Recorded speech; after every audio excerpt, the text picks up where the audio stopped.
There's a lot of talk about flipping this rear roller stay 180 degrees, but then that would make it illegal, or would it?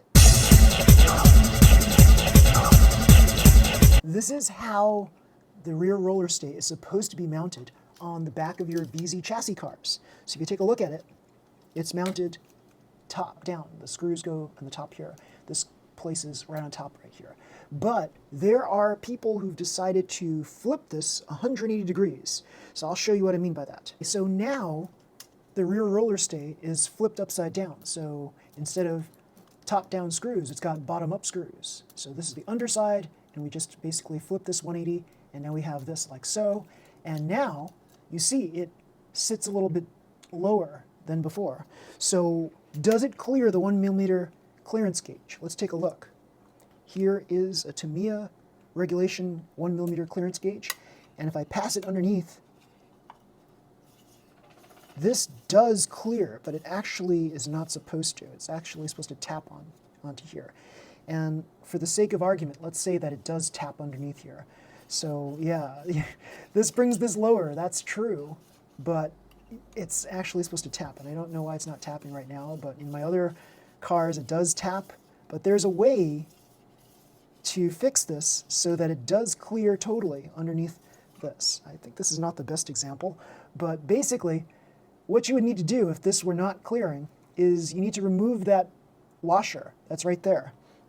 So there's a washer between the roller and this rear roller mount. So if you remove that on both sides, you'll definitely clear the 1mm clearance gauge. And you might say to yourself, well, do you really need that washer?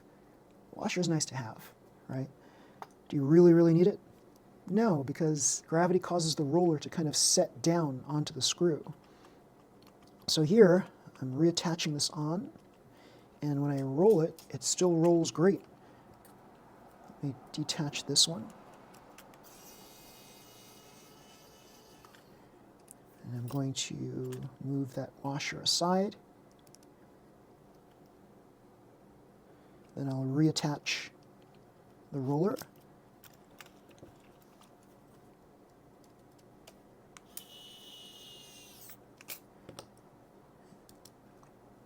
Tighten it up, and both sides roll nicely, and because of gravity, this is going to definitely roll nicely.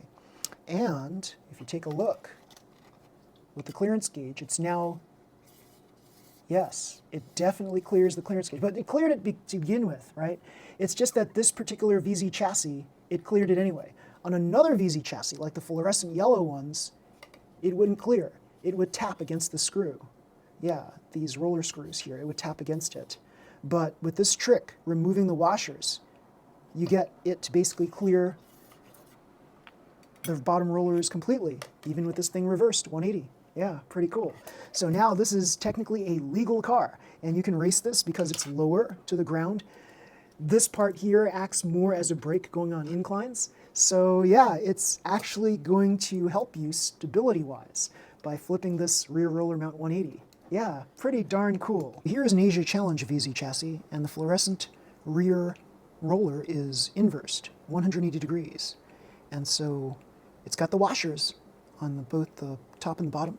I'm going to place this on a flat surface right here, this setting board. I'm going to take the clearance gauge and try to run it underneath there.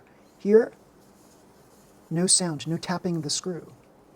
However, here, you can hear it. It's scraping against the bottom roller. So there's a little bit of warpage, right, on some of these parts. So here, it's warping a little bit to the left and lower. And so, like a very finicky race event organizer is just going to take issue with that roller tapping against the clearance gauge. Some racing event organizers may not care, others will care. So this is cleared.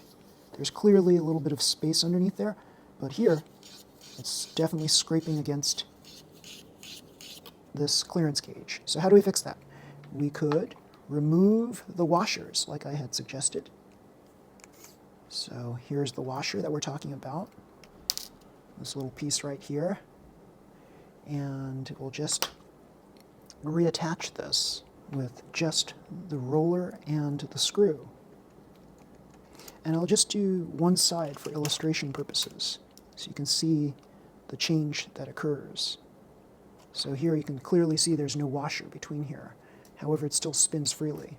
If I place this on the setting board, and I run the clearance gauge under this one, same as before, it doesn't tap the screw. On this one, it also does not tap the screw like it did before. Let me move this electric screwdriver out of the way. There's no tapping of the screw. There is definitely ample space now underneath the roller screw.